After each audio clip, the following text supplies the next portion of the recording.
जय राधा माधव कुंज बिहारी गोपी जन वल्लभ गिरिवरधारी। जय राधा कुंज बिहारी गोपी जन वल्लभ यशोदानंदन ब्रज जन रंजन। यशोदानंदन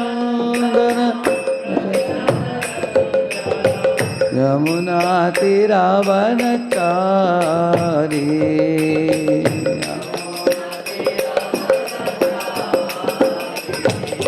जय राधा माधव कुंज बिहारी गोपी जन वल्लभ गिरिवरधारी। जय राधा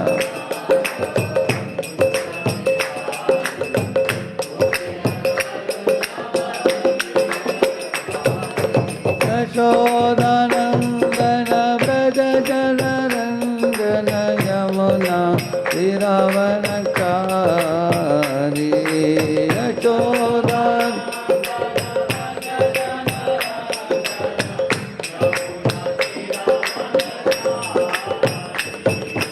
हरे कृष्णा कृष्णा कृष्णा हरे हरे हरे राम राम राम हरे हरे।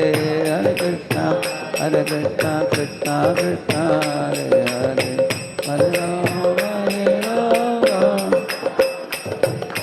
हरे कृष्णा कृष्णा कृष्णा हरे हरे हरे राम राम राम हरे हरे।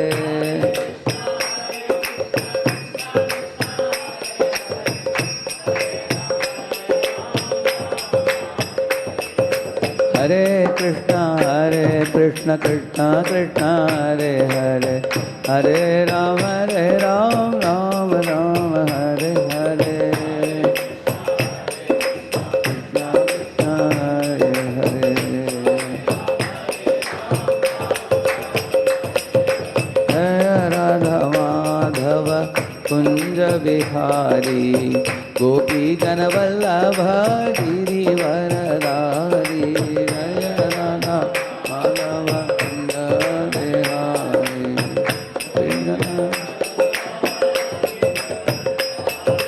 हरे कृष्णा कृष्णा कृष्णा हरे हरे हरे राम राम राम हरे हरे।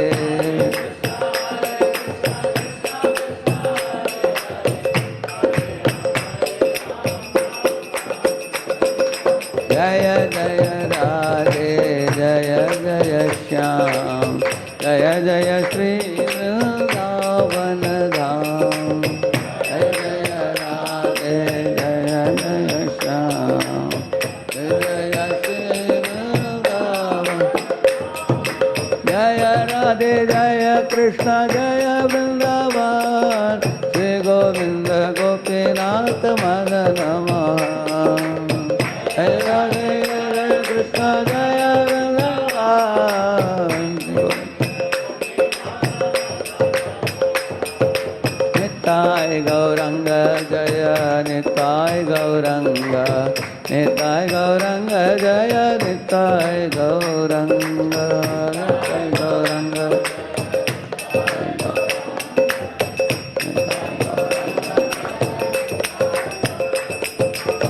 जय जगन्नाथ जय बलदेवा जय सुभद्रा। जय जगन्नाथ जय Baldev. Govind Hari Govind Venkataraman Govind Srinivas Govind Shri Venkatesh Govind. Govind Hari Govind Venkataraman Govind Srinivas Govind Shri Venkatesh. Govind Hari Govind Govind Hari Govind Govind Hari Govind Govind Hari Govind.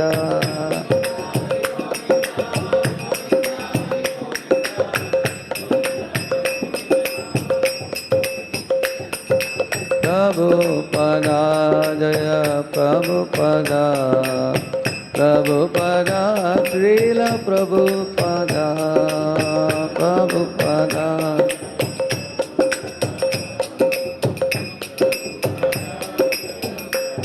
Jaya Jaya Gurudev, Gurudev, Gurudev, Srila Gurudev.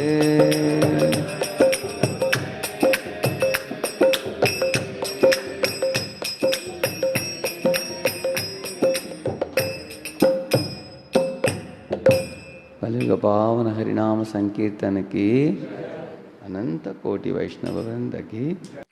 ओम अज्ञानतिमिरन्धस्य ज्ञानाञ्जनशलाकया चक्षुरुन्मीलितं येन तस्मै श्रीगुरवे नमः।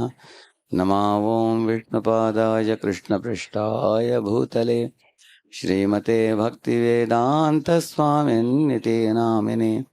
नमस्ते सारस्वते देवे गौरवाणी प्रचारिणे निर्विशेषा शून्यवादी पाश्चात्यदेशतारिणे। वाञ्छाकल्पतरुभ्यश्च कृपा सिन्धुभ्य एव च पतितानां पावनेभ्यो वैष्णवेभ्यो नमो नमः। जय श्री कृष्ण चैतन्य प्रभु नित्यानंद श्री अद्वैत गदाधर श्रीवासादि गौरभक्तवृंद। हरे कृष्णा कृष्णा कृष्णा हरे हरे, हरे Ram Ram Ram Hare Hare. You want to know the topics? Very beautiful topics. हरे कृष्णा।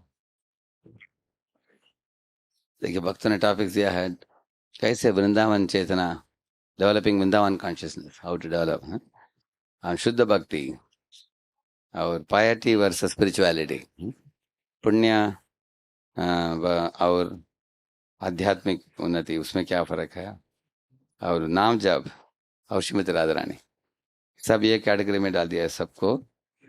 और दूसरा है association of devotees and balancing bhakti and material life, duties of husband and wife, and how to develop strong desires to follow Guru and Vaishnava's instruction.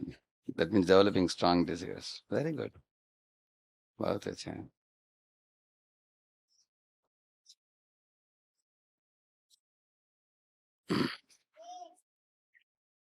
Vrindavan के समान अगर हमें चेतना को बनाना हो तो हमें श्री राम प्रभु जैसे सेवा करना चाहिए, है ना। हमारे मंदिर में सब डिपार्टमेंट्स में सेवा देते हैं प्रभु जी। किचन में सेवा देते हैं, जीवोदय में सेवा देते हैं, अनेक ब्रह्मचारियों को अनेक चीजें खरीद कर लेके आते हैं। Is like I can say like a friend of everybody. हमारे मंदिर में कोई नहीं है जो इनको नहीं जानता। So that is the secret of developing Vrindavan consciousness. That's my answer. First question.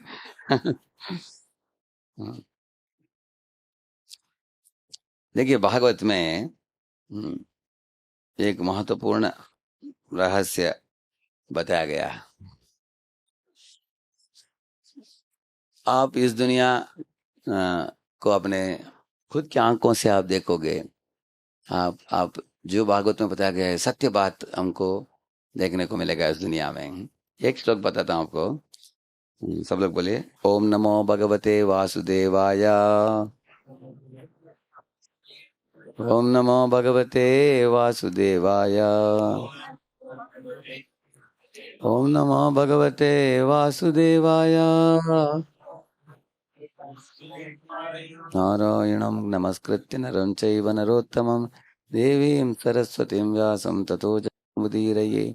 नष्टप्रायेषु अभद्रेषु नित्यं भागवत सेवया भगवत्युत्तमश्लोके भक्तिर्भवति नैष्टिकी। कृष्णाय वासुदेवाय देवकी नंदनाय च नंदगोपकुमाराय गोविंदाय नमो नमः। एक श्लोक बोलेंगे, ठीक है।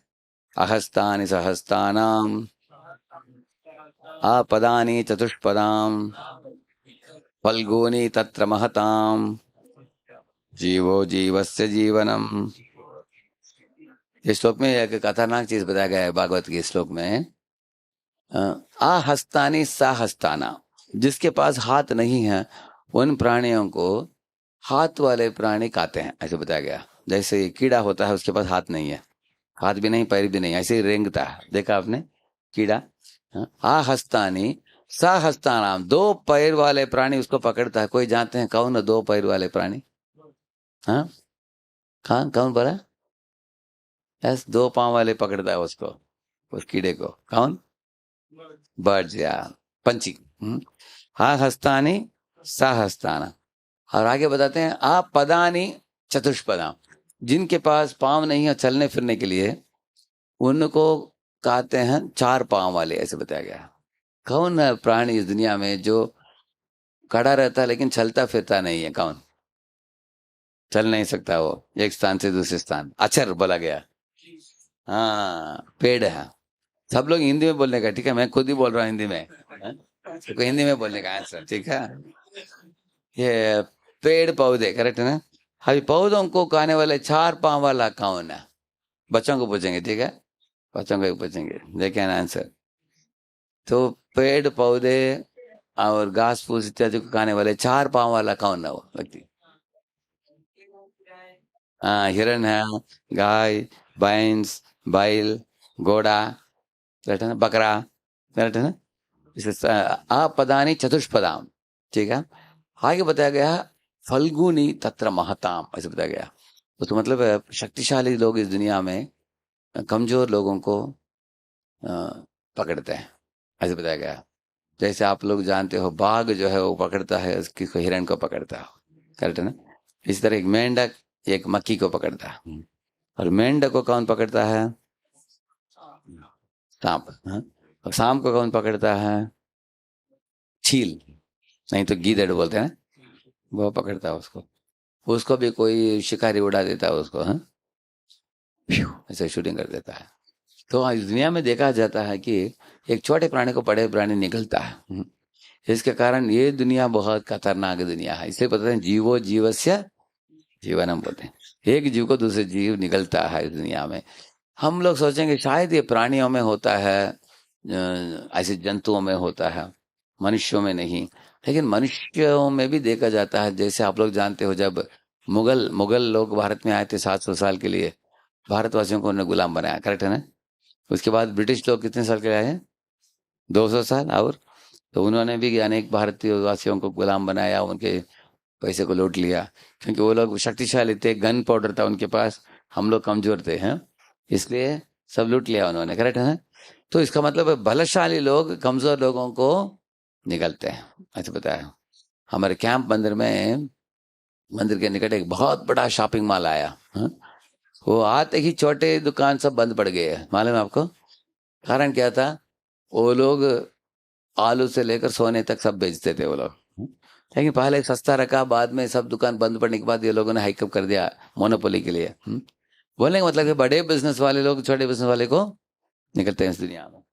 तो इस दुनिया में स्पर्धा होता है, इस दुनिया में नौकरी भी आप देखिए, किसी को नौकरी इंटरव्यू के लिए जाता है, उससे अगर कोई बुद्धिमान कोई आ गया इंटरव्यू के लिए, तो इसको नौकरी नहीं मिलता, उसको मिलता है, करेक्ट है ना। तो ये क्यों हम सुन रहे हैं इसके बारे में? भागवत में भागवत बोलता है कि दो दुनिया है, एक आध्यात्मिक दुनिया है, दूसरा है भौतिक दुनिया। अभी इस दुनिया की बात चल रहा है, अभी मैं बोल रहा हूँ, उस दुनिया के बारे में बाद में बोलेंगे, हैं। लेकिन इस दुनिया को समझना चाहिए हमें, हैं। ये दुनिया जो है ये भौतिक, इसको बहिरंग शक्ति बोलते हैं इसको, और इसको क्या बोलते हैं? अंतरंग शक्ति बोलते हैं। तो अंतरंग शक्ति को आग से तुलना किया है, बहिरंग शक्ति को धुआं से, क्योंकि आग से चूल्हे में काम होता है, करेक्ट है ना, और धुआं से काम होता है क्या? नहीं। धुआं से क्या प्राप्त होता है आपको? हाँ, अगर चूल्हे में अगर धुआं निकलता है तो क्या होता है? हाँ, आपको तो आंखों के अंदर चला जाता है, आपको अच्छा नहीं लगता, आपको, करेक्ट है ना। तो क्यों आध्यात्म दुनिया को आग से तुलना किया है? क्योंकि आग से जिस तरह किचन में काम होता है, उस तरह आध्यात्म दुनिया में आप देखेंगे सही ढंग का दुनिया है वो। उधर फार्मूला दूसरा है, इधर जीवो जीव से जीवना, उधर क्या मालूम है आपको? जियो जीने दो, वो फार्मूला है उधर, जियो जीने- तुम भी जियो, दूसरों को भी जीने दो। तो और एक श्लोक बोलेंगे, ठीक है, इधर इस दुनिया के बारे में। हम्म, यत्र नैसर्ग दुर्वैरा सहासन नृमृगादयः मित्राणि इव अजितावास द्रुतरुत्तर्षकादिकम् द्रुतरुत्तर्षकादिकम्।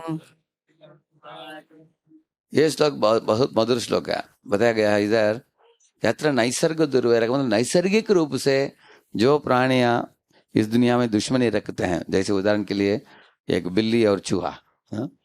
नहीं तो मंगूस और सांप। मंगूस जानते हैं आप लोग? तो नेवला, नेवला बोलते हैं उसको, नेवला और सांप। और इसी तरह इस दुनिया में हम देखते हैं और किसी के बीच में वैरी भावना है, हिरण और बाघ, करेक्ट है ना, के बीच में वैरी भावना होता है। और कुछ प्राणी है जिनके बीच में वैरी भावना होता है इस तरह, ये बिल्ली और चूहा करेक्ट है ना।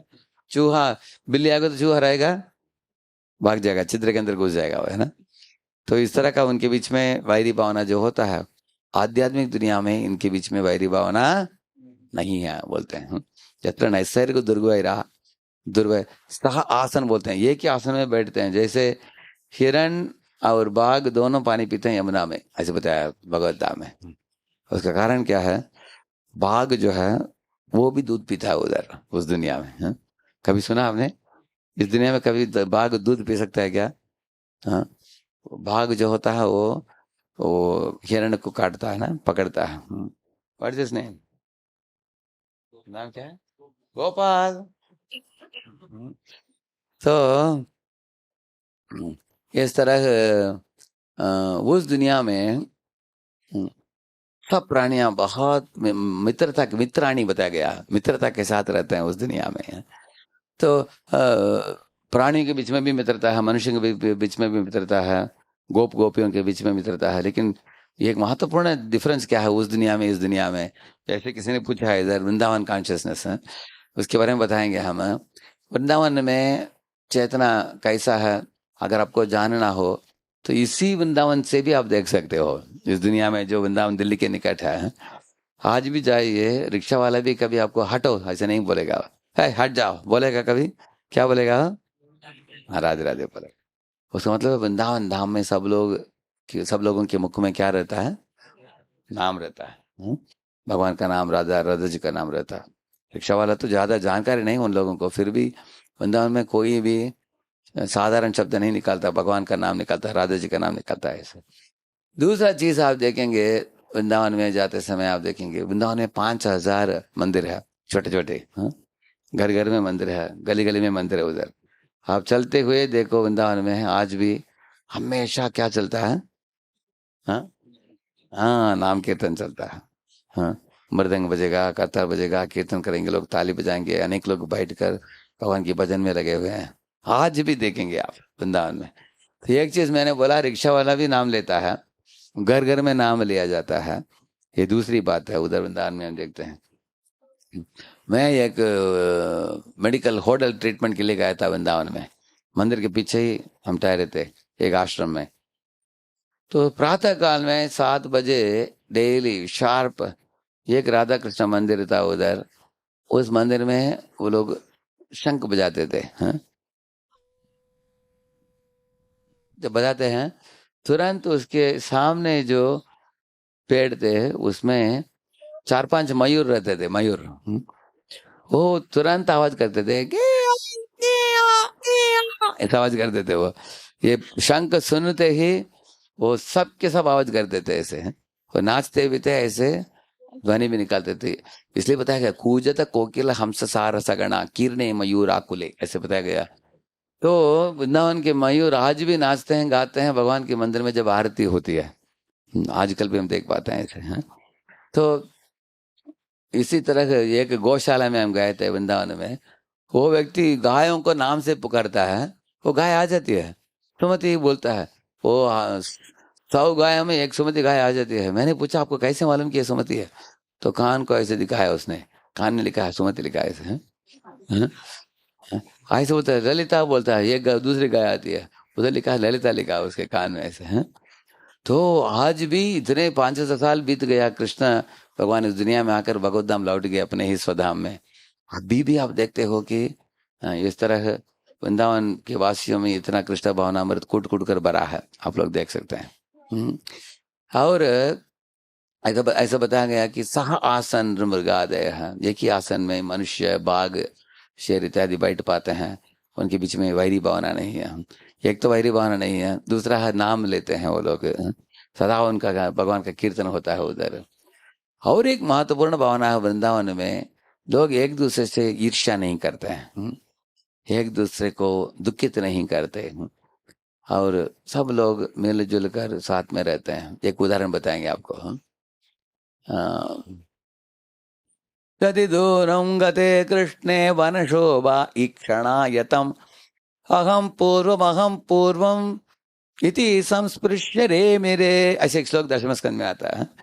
बताते हैं कि जब प्रातः काल में कृष्णा, बलराम, गोपबाल सब लोग गाय चरण के लिए जाते हैं जंगल में, हाँ, ऐसे जाते समय एक लड़का बोलता है अपने दूसरा गोप को, बोलता हो, है देखो देखो कृष्णा दूर जाकर वनशोभा देखने के लिए गए हैं, हाँ? अभी 2 किलोमीटर दूर में कृष्ण दिख रहे हैं लेकिन दूर में है, हाँ? तो वो लड़का बोलता है कि मैं अभी भागने वाला हूँ, भागकर पहले मैं कृष्ण को जाकर स्पर्श करूंगा, छूऊंगा। दूसरा लड़का बोलता है मैं भी भागने वाला हूँ, हाँ? अभी देखेंगे कौन पहले भागकर कृष्ण को छूता है। तो इस तरह का उनका कंपटीशन होता है उनका, हाँ? दोनों भागते हैं, ये तेजी से भागता है, वो भी तेजी से भागता है, ये भी भागता है, वो भी भागता है, हाँ? ऐसे भागते भागते तो ये तेजी से भागता है, क्यों? ताकि इसको प्रेरणा देने के लिए, हाँ? और ये उसको क्रॉस करके आगे जाता है इसको प्रेरणा देने के लिए। ऐसे दोनों जरा भागते हैं, पीछे देखते हैं और मुस्कुराते हुए भागते हैं, लेकिन अंत तो गत्वा दोनों में से एक तो छूता है कृष्ण को, करेक्ट है ना?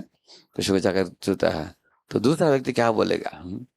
अगर दो लोग स्पर्धा करते हैं, हाँ? इस दुनिया में स्पर्धा करने वाले दांत ऐसा रखते हैं, स्पर्धा करते हैं, ऐसा करते हैं ना लोग, देखा आपने?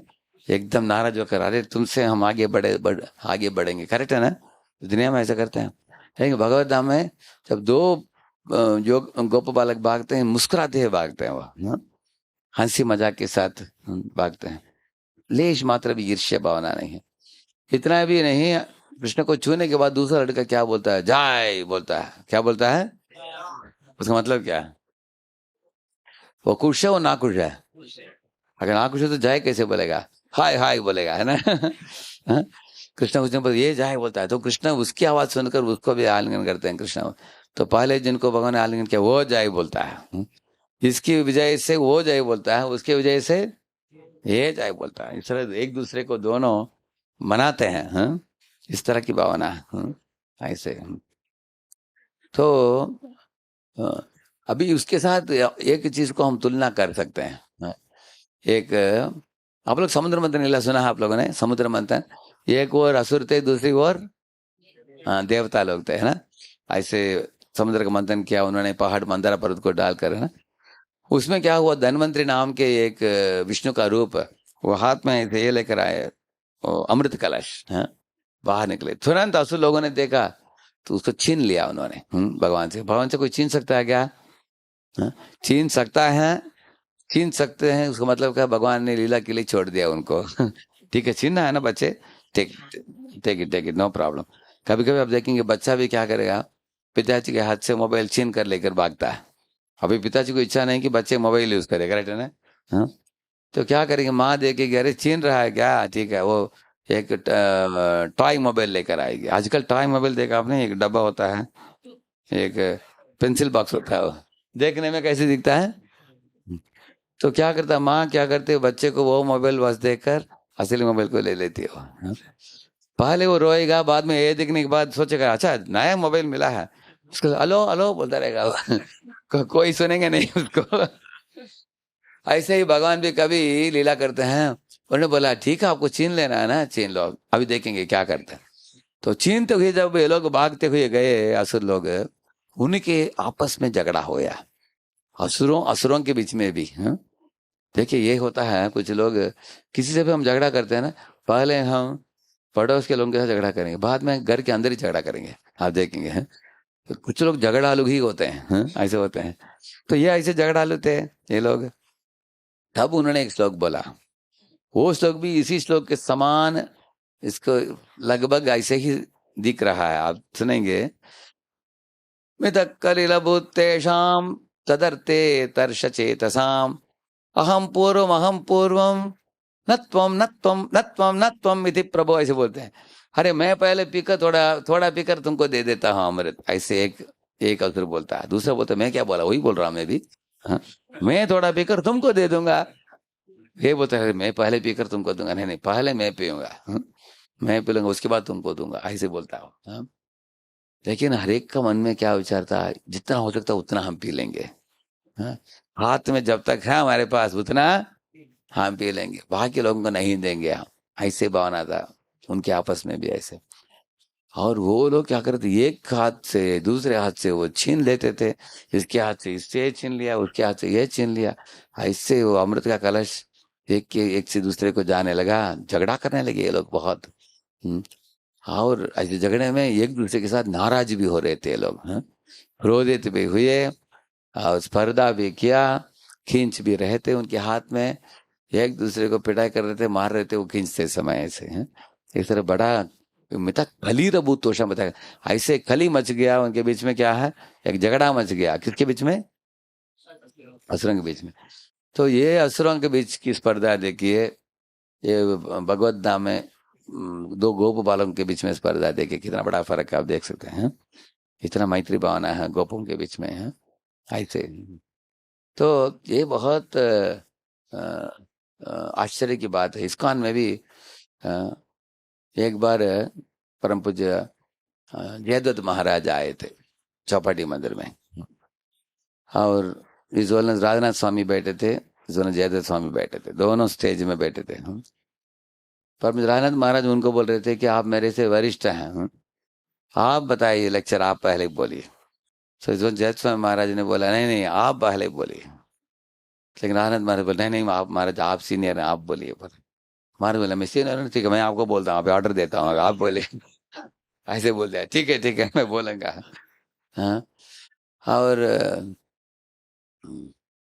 राजनाथ महाराज बोले I feel I am a fool in front of his holiness Jaidatt Swami Maharaj. Maharaj Rajnath Swami बोले कि मैं परम पूज्य जयदत्त स्वामी महाराज के सामने मुझे कैसे लग रहा है, मैं मानो एक बेवकूफ हूँ, मेरा बुद्धि नहीं है। ऐसे परम पूज्य राजनाथ महाराज अपने आप को कोस रहे थे। जब उन्होंने क्या शब्द इस्तेमाल किया, I feel I am like a fool in front of Jaidatt Swami.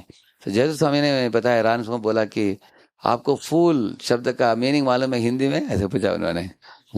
Yes you are a fool, you are a flower, you are like a beautiful flower like Vaishnava, ऐसे बोले। तो मैं क्यों बोला आपको, वैष्णव के बीच में ऐसे स्पर्धा होता है, एक दूसरे की प्रशंसा करते हैं, वो करेक्ट है ना। लेकिन इस दुनिया में लोग एक दूसरे को निंदा करते हैं। ये बोलते हैं कि मैं तुमसे बड़ा हूँ, ये बोलता वो बोलता है मैं तुमसे बड़ा हूँ।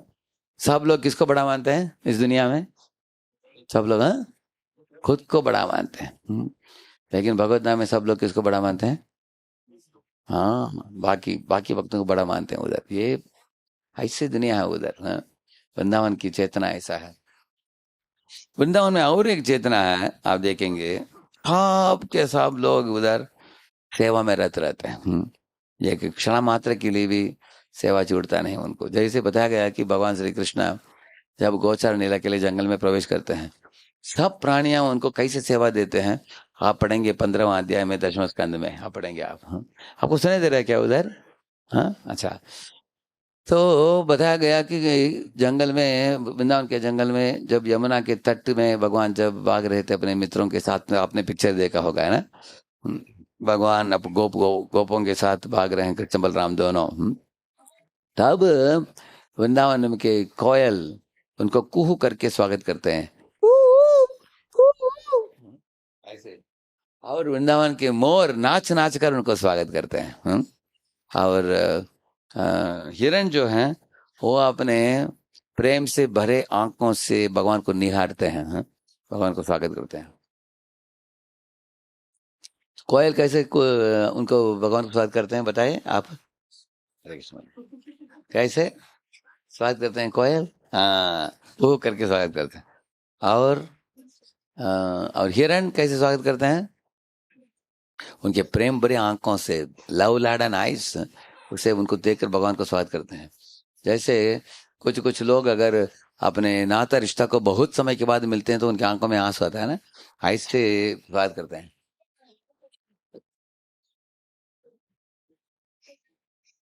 और मोर कैसे स्वागत करते हैं इनको पूछेंगे। गोपाल, हाँ, वर्षा ने किशोर, किशोर या Kishore, Kishore, how the peacock welcome to Krishna in the forest? हाँ, बाय डांसिंग, करेक्ट। याद है उसको। हाँ, नाच नाच कर स्वागत किया उन्होंने ऐसे। यमुना ने सोचा कि मुझे भी स्वागत करना चाहिए कृष्ण को, क्या किया जाए। हाँ, वो तेजी से बहने वाली यमुना मंद गति से बहने लगी। क्यों वो तेजी से पहले बह रही थी? कारण क्या है? क्योंकि वो यमराज की, यमा की बहन थी वो। करेक्ट है ना, यमा की बहन। फिर यमराज जिस तरह उसके अंदर वेग होता है, इस तरह इसके अंदर भी वेग था।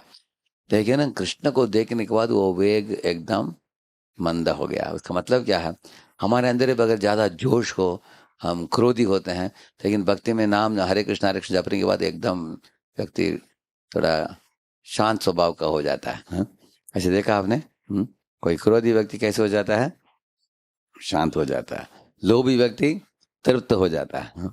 इस दुनिया में स्वार्थी व्यक्ति निस्वार्थ हो जाता है। ऐसे ऐसे देखा गया है ऐसे। तो शांत भी हुई वो, साथ साथ सोचा कि सेवा भी कुछ करना चाहिए ना। तो अनेक कमल थे, लाल कमल थे, पीले कमल थे, नीले कमल थे, हैं। तो जब भगवान निकट आ रहे थे यमुना के, तो यमुना ने भगवान को एक ऐसे कमल उनके श्री चरणों में फेंका उनको, अर्पित करते हुए। ऐसे यमुना ने भी सेवा की ऐसे। और उन कमलों में भ्रमर गूंज रहे थे, क्योंकि भ्रमर वो कमल से शहद चूसते हैं ना, आवाज करते हुए ना।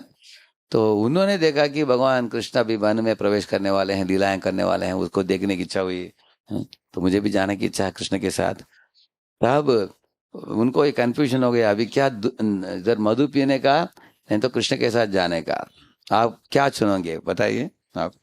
If you had a chance to drink honey from the lotus, और you have a chance to go with Krishna to forest, उन्होंने क्या चुना? उन्होंने हाँ, गो विद कृष्णा। उन्होंने बोला कि ठीक है, ये बाद में देखेंगे, अभी कृष्ण के साथ जाते हैं। हाँ, कृष्ण के, वो कृष्ण के हार जो थे उधर जाकर बैठ गए, वो कृष्ण के साथ जाने लगे जंगल की ओर ऐसे। इसको जब पेड़ ने देखा, पेड़ रोने लगी। हाँ, पेड़ ने देखा कि अरे भ्रमर की भाग्य देखो, वो कृष्ण के साथ टूर में जाएगा अंदर, सब कृष्ण खेलेंगे कूदेंगे, उनके सब लीला को देखेगा वो। हाँ? लेकिन मुझे देखने के लिए मेरे पास क्षमता नहीं। क्यों? क्योंकि मैं एक स्थान छोड़कर दूसरे स्थान मैं चल नहीं सकता, कृष्ण के साथ मैं जा नहीं पाऊंगा। इस तरह सोचकर जब पेड़ रोने लगे, तो पेड़ का रोना जो है, जैसे हम लोग गम देखते हैं, देखा आपने पेड़ में? हाँ? वही उनका रोना है। हाँ? ऐसे गोपियां बताती है। हाँ? और उस समय उन्होंने सोचा कि ठीक है, कृष्णा अंदर जाने के पहले कुछ सेवा कर दो, हैं? क्योंकि बाद नहीं तो दूर चले जाएंगे, कृष्णा अभी दे दो। तो वो अपने डालियों से कृष्ण को फल अर्पित किया, फूल अर्पित किया उन्होंने, ऐसे डाली को कृष्ण के समक्ष। तो कृष्ण ने देखा, बलराम जी को बोला उन्होंने, भैया देखो इतने फूल और फल अर्पित कर रहे हैं हम, जैसे इधर बोके में देखिए कितना सुंदर फूल है। हाँ, इस तरह उन्होंने अर्पित की। तो बलराम जी को कृष्ण ने बोला कि आप इन फूलों को निकाल कर अपने टर्बन में पहन लीजिए। बलराम जी ने उनको उठाकर टर्बन में पहन लिया। हाँ? और फल भी दे रहे थे, पके हुए फल अर्पित कर रहे थे, बलिदान में दे रहे थे पेड़ ऐसे। मैं क्यों आपको ऐसा बोल रहा हूँ? वृंदावन ऐसे एक स्थान है जिधर पेड़ भी कल्प वृक्ष होते हैं। गाय हो जो होते हैं, सुर भी गाय होते हैं उधर। वो गाय उधर होते हैं, इधर की गाय कितने 5-6 लीटर देंगे। हमारे देशी गाय कितना देता है? 5-6 लीटर। उधर के भी गाय, देशी गाय है उधर भी है, उनका भी हम होता है उधर है। और वो गाय होते हैं कितने समय, वो बताते हैं कि दिन भर कभी भी दे सकते हैं, any time, all time, every day, हर दिन दे सकते हैं वो कुछ भी। दूध का कभी कमी नहीं है, हमेशा दे सकते हैं कभी भी। हाँ, इतना ही नहीं, जो कल्प वृक्ष जो है वो आपको कुछ भी दे सकते हैं। अगर आप मांगेंगे मुझे एक हार चाहिए कृष्ण को पहनाने के लिए, तुरंत तो हार दे देंगे आपको। फल चाहे तो फल देंगे, फूल चाहे तो फूल देंगे वो। हाँ, ऐसा है। तो एक श्लोक आता है सर, वेणु कणन्तमरविन्ददलायताक्षं बर्हावतं समचिताम्बुध सुन्दराङ्गं कन्दर्पकोटिकमनीय विशेष शोभम गोविंदमादि पुरुषं तमहं भजामि। चिंतामणि प्रकर सद्म सुकल्प वृक्ष लक्षावृतेषु सुरभिरविपालयन्तं लक्ष्मी सहस्रशत संभ्रम सेव्यमानं गोविंदम आदि पुरुषम तमहम भजामि। यही बात बताया गया उधर। हाँ? ऐसे सब सेवा कर देते हैं कृष्ण को। हाँ, वृंदावन के धाम में सब जुड़कर सेवा देते हैं कृष्ण को। साथ में आकर अभी तक मैंने बताया कैसे हर प्राणी सेवा देता है कृष्ण को, करेक्ट है ना। अभी और भी एक अद्भुत बात आपको बताऊंगा। ऐसे एक लीला पढ़ा मैंने। एक दिन की बात है, वृंदावन में धूप बहुत कड़ी हो गई। तो हम लोग धूप कड़ी होती है तो पसंद नहीं करते हैं, करेक्ट है ना। अभी समर सीजन, अभी मई महीना जो होता है ना, अप्रैल में, उस समय धूप बहुत कड़ी होती है। बाहर जाने वालों को लगता है कि सनस्ट्रोक ना हो जाए। अच्छा नहीं लगता। लेकिन वृंदावन में भी कभी कभी धूप कड़ी हो जाती है। तो आपको मन में शंका उठेगा कि ये तो कृष्ण के धाम है, तो कड़ी होना नहीं चाहिए। एकदम ऐसे सूर्य का किरण एकदम मनोरम वातावरण पैदा करना चाहिए, एकदम मंद होना चाहिए। लेकिन सूर्य क्यों ऐसे अपना ताप बढ़ा दिया, कोई जानते हो? उसका एक कारण है कि कृष्ण, उनको मालूम है कि मैं अगर ताप बढ़ा दूंगा कृष्ण की सेवा भी बढ़ जाएगा वृंदावन में। कैसे सेवा बढ़ेगा मैं आपको बताऊंगा। जब सूर्य की ताप बढ़ता है तब तुरंत हवा सोचता है कि शायद कृष्ण को कुछ हवा की जरूरत पड़ेगी, क्योंकि जैसे आप लोग हवा लगाए ना इधर फैन है ना, जब ताप बढ़ जाता है क्या करते हैं? उन दिनों में ये होता था ऐसे। हाँ, मेरे माँ करती थी ऐसे। क्या बोलते हैं उसको? हाँ, हाँ? हाथ हाथ हाथ पंखा, हाथ का पंखा ऐसे होते थे। वो भी पत्ते से बनाया हुआ। हाँ, ऐसे होते थे। लेकिन बाद में एक्चुअली मैं, मेरी माँ जो है हम सबको भी करती थी, पिताजी को भी करती थी ऐसे। तो ऐसे लोगों के बीच में प्रेम बढ़ने की मौका आती है ऐसे।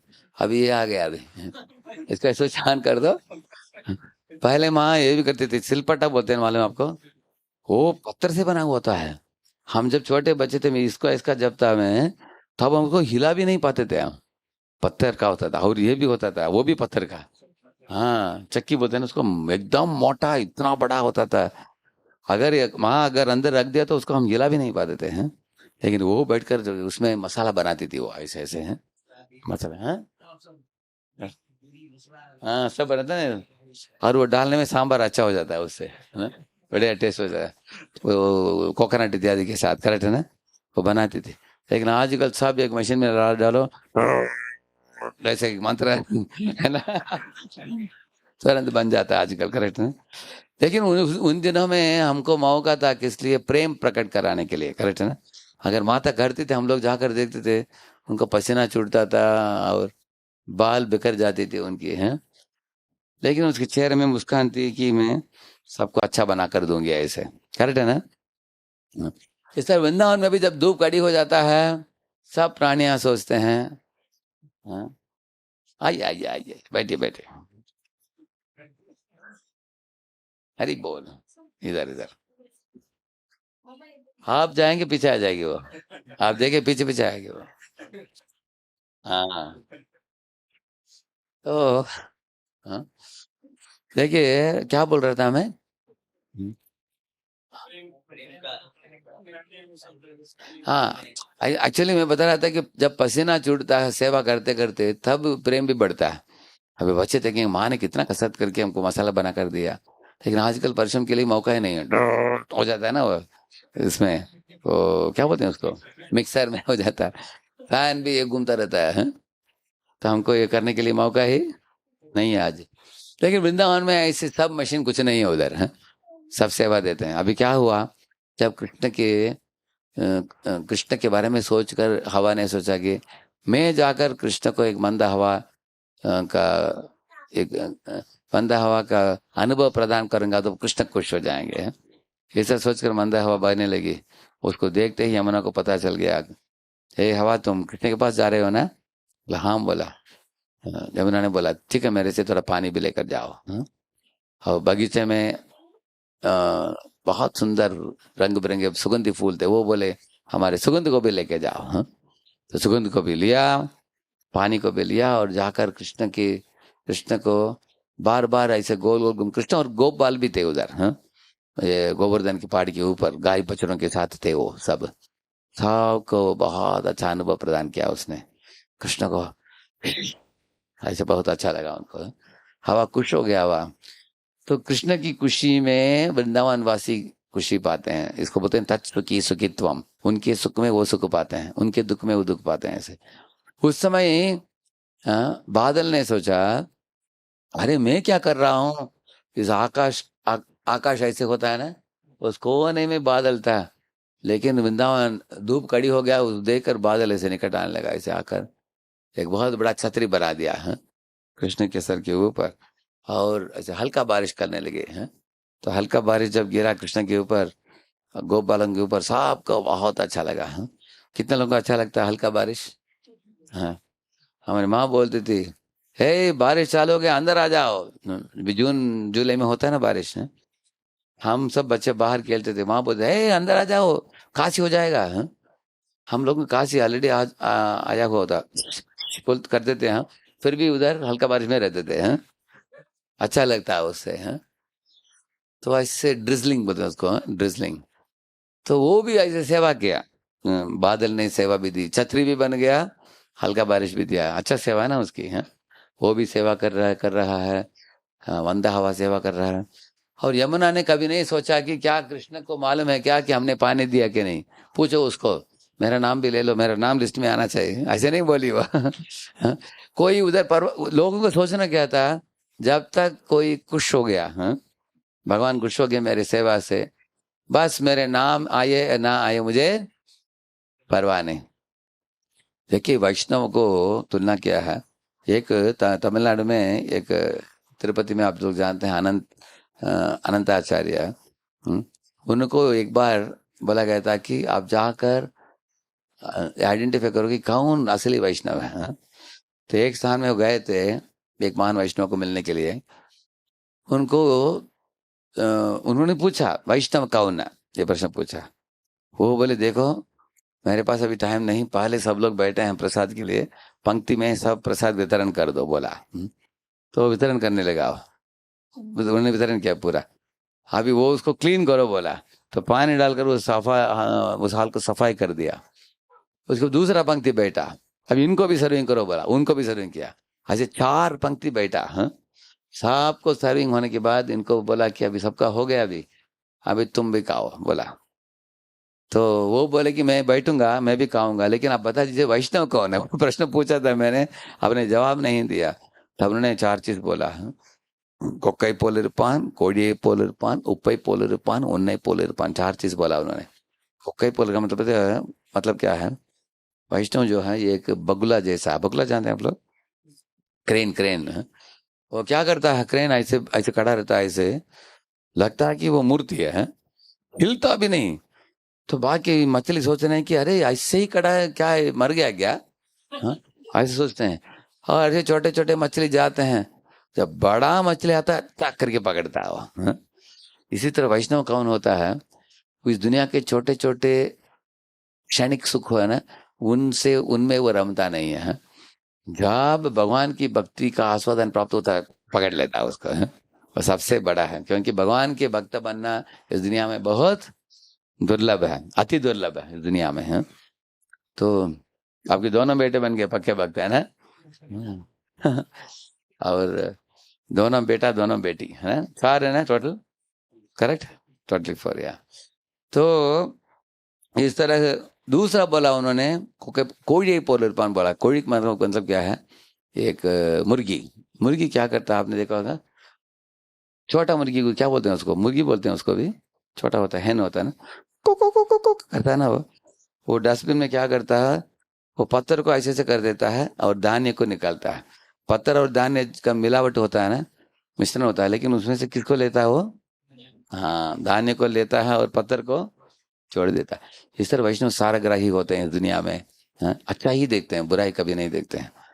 किसी भी दूसरों को भी देखते हैं, उनमें जो अच्छा है उसको ही देखते हैं, बुराई को नकार देते हैं। और इस दुनिया में लेने के लिए वस्तु है भगवान की भक्ति, उसको लेते हैं, बाकी चीजों को जोड़ देते हैं। हाँ? ऐसे बताया गया। तो तीसरा बोला उन्होंने उपैपोरिपान बोला, उसका मतलब क्या है? वैष्णव नमक जैसे होते हैं। अभी देखिए सब्जी में अगर नमक थोड़ा कम हो गया तो सब लोग क्या बोलते हैं? हाँ, अरे नमक क्यों कम डाला है, नमक लेके आओ, ऐसे डांटते हैं नमक को। हाँ, लेके आओ अभी, ऐसे बोलते हैं। अगर सब्जी में नमक एकदम ठीक ठाक है तो क्या बोलते हैं? क्या बोलते हैं? हाँ, क्या बोलते हैं? सब्जी अच्छा बोलते हैं, नमक अच्छा बोले कोई? इसका मतलब नमक का नाम आता ही नहीं। हाँ, नमक के पीछे छुपा हुआ है सब्जी में। अप्रिसिएशन, उसका प्रशंसा किसको जाता है? सब्जी को। अगर नमक है थोड़ा कम हो गया तो डांट किसको मिलता है? सब्जी को मिलता है। किसको? वैष्णव ऐसे होते हैं। हाँ? इसका मतलब है अगर अच्छा किया तो दूसरों का नाम दे देते हैं वो। हाँ? अगर कुछ सब लोग करते समय कुछ उसमें कुछ घटन आ गया तो वैष्णव को पकड़ा जाएगा। हाँ? वैष्णव उसके लिए तैयार है, ऐसे बताते हैं। तो ये भी ऐसे बताया मैंने, यमुना भी पानी दिया, बगीचे के फूल भी सुगंध दिए, उनका नाम नहीं आया लेकिन उन्होंने परवाह नहीं किया, क्योंकि उनको इतना ही इच्छा था कि भगवान की सेवा हो। अगर भगवान खुश हो गया ना, हमारा काम हो गया, हमारा नाम आया ना आया हमको परवाह नहीं, ऐसे। तो चालता बोला उन्होंने, उन्ने पूरे रूपांग मतलब है वैष्णव आप जैसे हो, बोला उन्होंने। उन्होंने पूछा मेरे जैसे क्या, क्यों आपने बोला? देखो तुम आए थे इधर खाने के लिए प्रसाद, हाँ? सब लोग बैठे थे, तुमको भी बैठना था, लेकिन मैंने तुमको 4 बार सर्विंग करने के लिए बोला, 4 पंक्तियों में। हाँ? एक एक पंक्ति के सर्विंग करने का मतलब क्या है? सबको बिठाना, सबको परोसना, सब लोग खाने के लिए आधा घंटा होता है। हाँ? उसके बाद पानी डालकर सफाई करना होता है, उसके बाद दूसरा पंक्ति, 4 पंक्ति का मतलब है लगभग 2 घंटा हुआ होगा, है ना?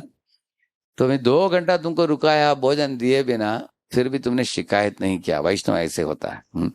वैष्णव नेवर कंप्लेन्स। वैष्णव कंप्लेन नहीं करता है। नमक जैसे छुपा हुआ रहता है पीछे, वो मुर्गी जैसे सिर्फ दाने को लेता है, सारग्राही होता है वो। हाँ? और बगुला जैसे सबसे बड़े चीज दुनिया में जो है भगवान की भक्ति, उसको पकड़ लेता हो। हाँ? ऐसे बोला उन्होंने। तो इस तरह वृंदावन में सब प्राणियां एक दूसरे को प्रेम करते हैं, कृष्ण को केंद्र बिंदु बनाते हैं, कृष्ण की सेवा में जुड़े रहते हैं। हाँ, ये वृंदावन की चेतना है। तो हम लोग एक बार वृंदावन में 1993 में हम लोग एक यात्रा में गए थे। वो अनुभव आज तक मैं भूल नहीं सकता हूँ। हाँ। वृंदावन में मेरे मेरे गुरु महाराज मान मंदिर में जब पहुंच गए, उधर महाराज ने बोला कि अ, लगभग टाइम था 12 बजे। महाराज मैनेजर लोगों को पूछा प्रसाद कितने बजे आ रहा है, बोला कि 1 बजे आ रहा है प्रसाद। लेकिन बाद में उनको पता चला कि ब्रेक डाउन हो गया व्हीकल। तो महाराज ने तुरंत बोला भक्त तुम्हारे 12 बज गए ऑलरेडी, 1 बजे प्रसाद नहीं आएगा। वो लोग बोले महाराज जी प्रसाद आएगा 4 बजे। बोले भक्त लोग बहुत भूखे रहेंगे, हैं? सुबह प्रातः काल में थोड़ा ही नाश्ता खाया, अभी लंच चाहिए उनको, क्या किया जाए? तो महाराज ने बोला कि तुरंत जाओ ब्रजवासियों के घर में, वो लोग बड़ा बड़ा रोटी बनाते हैं, हैं? वो रोटी खाएंगे तो पेट भर जाएगा। हाँ? तो हर एक को अगर 4 4 बड़ा रोटी और सब्जी मिल सकता है, बस हमको दूसरा कुछ नहीं चाहिए, आप लोग जाओ पूछो। तो 12 बजे हम लोगों ने, लीडर लोगों ने जाकर बोला ब्रजवासियों को। वो लोग 10 20 लोग एकत्रित हुए, अपने अपने घर में जाकर रोटी बनाया उन्होंने। इतना बड़ा रोटी है, बड़ा एकदम जैसे प्लेट होता है ना हमारा, ऐसे है। बड़ा बड़ा रोटी है, सब्जी भी उन्होंने 2 सब्जी बनाया था, एक वेट सब्जी एक ड्राई सब्जी बनाया था ऐसे। और हलवा भी बनाया था वो लोगों ने, हमने बोला भी नहीं हलवा का, खुद भी बनाया था वो लोगों ने। और ऐसे भाग करके 1 बजे वो लोग बोले कि हमारा रेडी है हम लोग। महाराज बोले महाराज का लेक्चर पूरा नहीं हुआ है। महाराज लेक्चर गया 120 तक गया, 120 तक गया। हाँ, महाराज का 115 120। उसके बाद सबको बिठाया वो लोगों ने, सबको रोटी दिया, सब्जी दिया, हलवा खाया हम लोगों ने, गर्मा गर्म अभी अभी ऑफर करके दे दिया उन्होंने। तो खाने के बाद महाराज बहुत खुश हुए, बोले कि देखो ब्रजवासी लोग कितना सेवा भाव है उनमें। महाराज बोले जो भी जितने लोगों को सर्विंग किया उसका डबल अमाउंट पैसा दे दो उनको। हाँ? क्योंकि लास्ट मिनट बोला हमने, फिर भी उन्होंने इतना अच्छा बना कर दे दिया। लेकिन आश्चर्य की बात ये था कि ब्रजवासी लोग पैसा लेने के लिए तैयार नहीं थे वो। हाँ? वो बोले कि देखो आप लोग राधा गोपीनाथ राधा कृष्ण के आप लोग स्पेशल मेहमान हो, वृंदावन में आए हो आप लोग, हम लोग तो इधर ही रहते हैं, हम उनके ही सेवक हैं हम लोग। हैं? लेकिन आप लोग आए हो इधर यात्रा के लिए। हम लोग कितने लोग थे लगभग, उसमें लगभग 200 लोग थे उसमें। हैं? 200 250 लोग होंगे उसमें। हैं? क्योंकि उस समय 3 यात्रा था, एक वृंदावन का, एक मायापुर का, एक जगन्नाथपुरी का, तीनों 24 डेज टोटली। हाँ, कुछ सब लोग जा नहीं पाए, मैं गया था, तीनों में गया था मैं। कुछ लोग सिर्फ एक नहीं तो 2। It was like this, 8 days like that it was. हाँ, तो जो जिसमें जाना चाहते हैं वो जा सकते हैं ऐसे। तो हम लोग आए थे, तो पैसा लेने को तैयार नहीं है। तो महाराज को बहुत बुरा लगा कि अगर पैसा नहीं लेंगे तो, ये लोग गरीब लोग भी हैं, घर भी जो सिंपल घर है उनका। हाँ, तो बाद में महाराज ने बोला मैनेजर को उनके बच्चों को कुछ दे दो। तो उनके बच्चों को नोटबुक दिया, उनका पेन्स दिया, ऐसे दिया हमने कुछ। लेकिन बोलने का मतलब क्या है, वो लोग सेवा के लिए बहुत आतुर हैं लेकिन लेने के लिए तैयार नहीं है। हाँ? तो देने की आदत और लेने की आदत नहीं है। हाँ, उनको देने की आदत है। तो इस दुनिया में लोग क्या करते हैं, लेते हैं देते हैं, क्या लगता है आपको? लेने वाले ज्यादा हैं। हाँ, तो मैंने सुना एक व्यक्ति डूब रहा था इसमें नदी में। तो दो लोग एक नाव में चढ़कर गए, बोले कि अरे आ जाओ आ जाओ अंदर, हाथ दो हम अंदर ले लेंगे। वो उसको देने की आदत ही नहीं था, उसको हाथ देने के लिए तैयार नहीं था वो। हाँ? डूब रहा है अंदर। हाँ?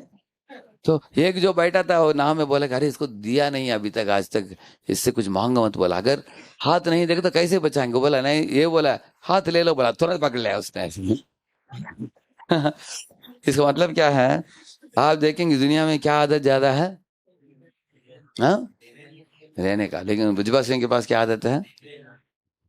वैदिक life means giving life. Modern life is grabbing life. आप देख सकते हैं, ये देखिए मंदिर में भगवान के निकट जितना हम पहुंचते हैं उतना हमारे अंदर देने की आदत भी बढ़ता है।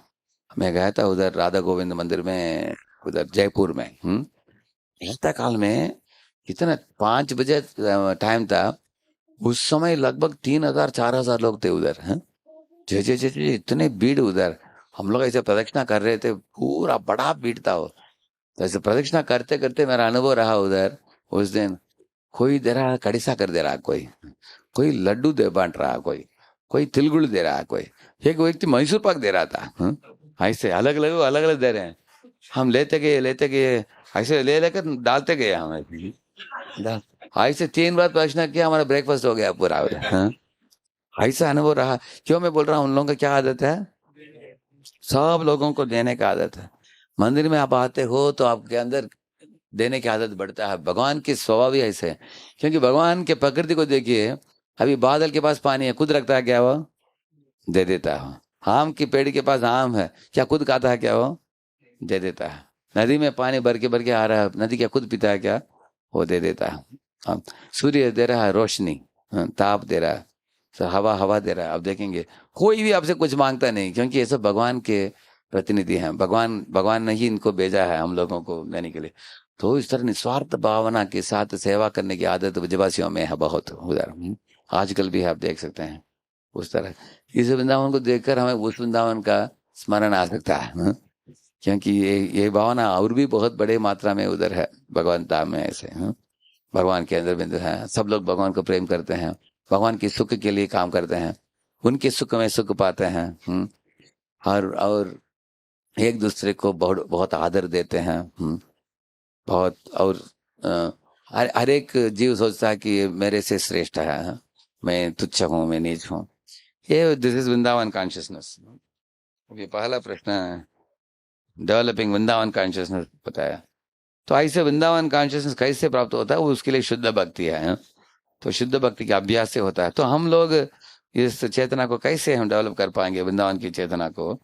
सर्वप्रथम प्रभुपाद ने बोला कि भक्तों के संग में आकर रहो, और उनके संग में देख देख कर और भक्ति करते करते हम लोग सीख लेंगे इसको, इस तरह की चेतना को।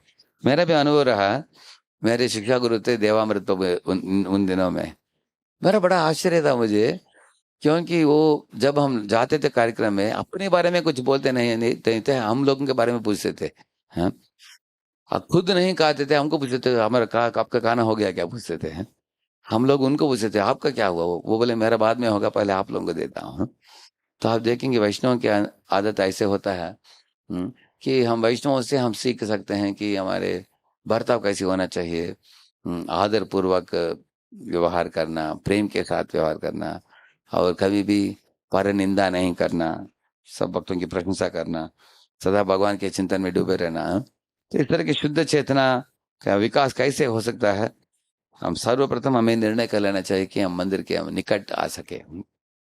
एक व्यक्ति था, वो हिंजवाड़ी में रहता था। वो एक दिन आया, बाप मुझे बोला कि प्रभु जी मैं बहुत, उन दिनों में मदन चंद्र प्रभु का प्रोग्राम नहीं था उस स्थान में उन दिनों में। वो प्रभु जी मैं बहुत तंग आ गया, प्रभु जी बोला। मैंने पूछा क्यों? क्या प्रभु जी, मैं कंपनी से रात को आता हूँ, सब लोग मेरे ऊपर टूट पड़ते हैं, माता पिता और पत्नी और बच्चे, सब लोग अपने अपने कमरे में खींचते हैं, मेरा जवाब, मेरे प्रश्न का जवाब दो, हमारे पास इतना शिकायत वो शिकायत है। तो बोला मुझे क्या करूं, मुझे जब मंदिर में आता हूँ थोड़ा शांति मिलता है, ऐसे बोला उसने। तब उसने बोला प्रभु जी मैं आज खास ये एक प्रश्न पूछने के लिए आया हूँ मंदिर में। वो बोला कि क्या मैं घर मंदिर के निकट लूं, नहीं तो हिंजवाड़ी में लूं, अभी घर खरीदने वाला हूं मैं, पैसा है मेरे पास, किधर खरीदूं, पूछा उन्होंने। मैंने बोला मंदिर के निकट ले लो, बोला मैंने। प्रभु जी अगर निकट लूंगा तो रोज मुझे पौने घंटा जाना पड़ेगा इधर से कार में, हाँ? जाने के लिए पौने घंटा 1 घंटा, आने के लिए पौने घंटा 1 घंटा। मैंने बोला नो प्रॉब्लम, आप अगर खरीदना नहीं चाहते तो बरसाना में एक घर आप किराए में ले लो, 6 महीने के लिए देखो, तुम्हारे जीवन में बड़ा परिवर्तन आएगा, मैंने बोला। तो पहले उसने किराए में लिया इधर, 6 महीना परिवार रखा। 6 महीने के बाद मेरे पास आकर बोला प्रभु जी अभी मैं खरीद भी लिया इधर एक घर, बोला उसने, हाँ? तो मैंने पूछा कैसे आपको विश्वास हुआ खरीदने के लिए? वो बोला कि प्रभु जी जब से हम लोग इधर आए, मैं शाम को घर वापस आता हूँ, कोई नहीं है, मेरे पत्नी के लिए उनके फ्रेंड्स हैं, मेरे माता पिता के उनके उनके नेटवर्क है उनका, हाँ? और बच्चों का उनका नेटवर्क है, और मुझे तंग करने वाला कोई है ही नहीं इधर, हाँ? मैं एकदम खुश, हाँ? मैं आता अपना कार्य करता हूँ, सिर्फ मेरा आना जाना थोड़ा मुश्किल है, लेकिन मैं परवाह नहीं करता, वो सहन कर सकता हूँ लेकिन ये सहन करना मुश्किल है, ऐसे बोले। इसलिए अगर कोई परिवार भक्तों के समूह में आकर बीच में रहता है, क्योंकि स्त्रियां स्त्रियों के साथ अच्छा संग कर सकती हैं, पुरुष पुरुषों के साथ, बच्चों बच्चों के साथ। आप देखेंगे हमारे कुंजबेरी मंदिर में एक दिन देखा एक माता पिता बच्चा आ रहा था, हाँ? और ये जो छोटा बच्चा था वो माता पिता दोनों उसको खींच कर लेके आ रहे हैं, लेकिन बच्चे का आंख पूरा गार्डन में था। तो माता पिता पूछ रहे थे अरे गार्डन में क्यों दिख रहा है? क्योंकि गार्डन में बच्चों का प्रोग्राम चल रहा था, हाँ? अपने वयस्क के बच्चों को वो देख रहा होता है, हाँ? इसी तरह आप देखेंगे हर एक व्यक्ति के लिए क्या चाहिए, अच्छा सत्संग चाहिए, मैत्री चाहिए, सत्संग चाहिए, एक सर्कल चाहिए। जैसे हमारे तरुण मोहन प्रभु के माता पिता इधर हैं पुणे में, पहले वो लोग बहुत बड़े सेवा देते थे उधर भोपाल में, वो लोग छोड़ने वाले नहीं थे उनको, लेकिन पुणे में आकर इतने बड़े कम्युनिटी को देखा, इतने खुश हो गए वो, उनको बोल दिया कि हम इधर ही सेटल होने वाले हैं अभी, हाँ? इधर इधर और भी बहुत सेवा दे रहे हैं इससे। हमारे प्रभु जी राधिका विनोद प्रभु हैं, इनके बेटे फुल टाइम ज्वाइन किए थे, प्रभु जी बार बार फोन कर रहे थे, वो बेटा घर नहीं जा रहा था, पिताजी बोले कि हाँ मैं खुद ही आ जाता हूँ आगे, उनको उठा कर लेके जाने के लिए आए थे इधर। और मेरे पास बोले प्रभु जी जब तक ये घर नहीं आता मैं छोड़ने वाला हूँ नहीं उसको, ऐसे बोले, तो आ गए थे इधर। 3 महीने के बाद देखा हमने 16 माला तक आ गए प्रभु जी। तो प्रातः काल का प्रोग्राम इतना अच्छा लगा, ये खुद वाना प्रसंग का प्रचार चालू कर दिया उन्होंने, सब वाना प्रसंग को पकड़ पकड़ कर 16 माला करने तक उनको माला देने लगे हैं। अभी हम लोगों का IVSS है, इस्कॉन वानप्रस्थ सेवक संघ, तो उसके एक प्रधान 3 मेंबर है, उसमें प्रभु जी एक है, ऐसे अभी सैकड़ों वानप्रस्थों को जोड़ रहे हैं प्रभु जी। बोलने का मतलब क्या है, एक भक्तों के समूह में अगर हम आ जाते हैं तो भक्ति में आगे बढ़ना बहुत सरल हो जाता है हमको, लेकिन हम अकेले रहते हैं तो बहुत मुश्किल है। जैसे एक लकड़ी को, अकेला लकड़ी को कोई भी तोड़ सकता है, लेकिन लकड़ी को बांध कर रखो, कोई उसको तोड़ नहीं सकता उसको। तो अगर हम शुद्ध भक्ति का अभ्यास करना हो तो भक्तों के समूह में आकर हम श्रवण कीर्तन करना चाहिए। जैसे हम लोग अभी भागवत से श्रवण कर रहे हैं हम लोग, हैं इस तरह का श्रवण कीर्तन, मंदिर में भगवान की दर्शन, नाम जप इत्यादि से हम शुद्ध भक्ति में हम वर्धन कर सकते हैं उसका। एक महत्वपूर्ण प्रश्न पूछा है इन्होंने कि पायटी और स्पिरिचुअलिटी के बीच में क्या फर्क है? पायटी का मतलब पुण्य और स्पिरिचुअलिटी का मतलब है भक्ति। देखिए 3 श्रेणी के लोग हैं दुनिया में, आस्तिक आप जानते हैं, एक है नास्तिक, आस्तिक, भक्ता, करेक्ट है ना? ना आस्तिक का मतलब है जो लोग भगवान को भूल कर कुत्ते बिल्ली जैसे जीते हैं, मरते हैं, पता नहीं किधर जा रहे हैं वो, नरक में जाते हैं वो लोग, वो नास्तिक है। उनसे बढ़कर कौन है? आस्तिक। आस्तिक से बढ़कर भक्त है। अभी अभी बताऊंगा मैं आपको आस्तिक और भक्त में क्या फर्क है, आपको बताता हूँ। एक समय की बात है, नारद मुनि कलयुग के शुरुआत में इधर आए इस दुनिया में। तब कृष्ण तो अपने धाम लौट चुके थे। इसके बाद आए नारद जी। देखा उन्होंने रामेश्वर में 21 कोटि तीर्थ में हजारों लाखों लोग थे उधर, हाँ? उधर देखा कुंभ मेला में 3-4 करोड़ लोग थे उधर, हाँ? और गिरिराज में जाकर देखा उधर परिक्रमा कर रहे हैं लाखों लोग उधर, हाँ? बड़ा आश्चर्य हुआ। बद्रीनाथ केदारनाथ में गए, उधर भी लाखों लोग थे, हाँ? उन्होंने आंख पहुंच कर देखा कि क्या युग चल रहा है, हाँ? क्या सत्ययुग चल रहा है, नहीं तो कलयुग चल रहा है। अरे हमने सुना ही कलयुग के जीव सब बद्ध जीव हैं, किसी को रुचि नहीं है आध्यात्म में। इतने लोग तीर्थ स्थल में भीड़ छा गया है। बहुत आश्चर्य हुआ उनको। तो तुरंत वैकुंठ पहुंच गए, बोले कि भगवान मुझे लग रहा है कि प्रचार के लिए बड़ा मौका अभी है। इतने इतने जीव इकट्ठित हुए हैं, करोड़ों लाखों जीव। तो आप मुझे कितना पासपोर्ट दे सकते हैं, वैकुंठ पासपोर्ट कितने जीवों के लिए दे सकते हैं आप, हैं? वैकुंठ आने के लिए बताइए। तो विष्णु ने मुस्कुराया, बोला कि देखो नारद, तुम तो मेरे प्रिय भक्त हो, जितने लोगों को तुमको लाना हो उतने तुम ला सकते हो, हाँ? मुफ्त में मैं छोड़ देता हूँ तुमको। तुम नंबर बताओ कितने लोगों को लाना है, उतना हम सैंक्शन कर देंगे, हाँ? ऐसे बोले भगवान। नारद तुरंत उतरा है नीचे, अनाउंसमेंट कर दिया बद्रीनाथ में, गिरिराज में, रामेश्वरम में, सब सामने, श्रीरंगम में, बालाजी के मंदिर में, सब अनाउंसमेंट फैला दिया उन्होंने, हैं? जिनको आना हो वैकुंठ सब लोग लिस्ट बना रहा हूँ अभी, है जैसे यात्रा के लिए बनाते हैं ना लिस्ट, है ऐसे अभी वैकुंठ की यात्रा के लिए लिस्ट बनाने की चालू किया। लेकिन आश्चर्य की बात था कि कोई आने के लिए तैयार नहीं था। बड़ा आश्चर्य हुआ उनको, क्यों नहीं आ रहे हो आप लोग? किसी ने बोला नहीं नहीं, देखे देखे मेरा बेटी है, उसको विवाह करके सेटल करना, उसके बाद आऊंगा बोला। तो कोई बोला कि मेरा बेटा बेटी का विवाह हो गया, लेकिन उनको एक छोटा बच्चा हो जाएगा ना, उसके बाद आ जाऊंगा मैं, ऐसे बोला। किसी ने बोला कि देखो मेरे पोता जो है ना बहुत छोटा है, मैं उसके वॉकिंग के लिए लेके जाता हूँ, थोड़ा बड़े होने दो, हाँ? उसके बाद हम आ जाएंगे, हाँ?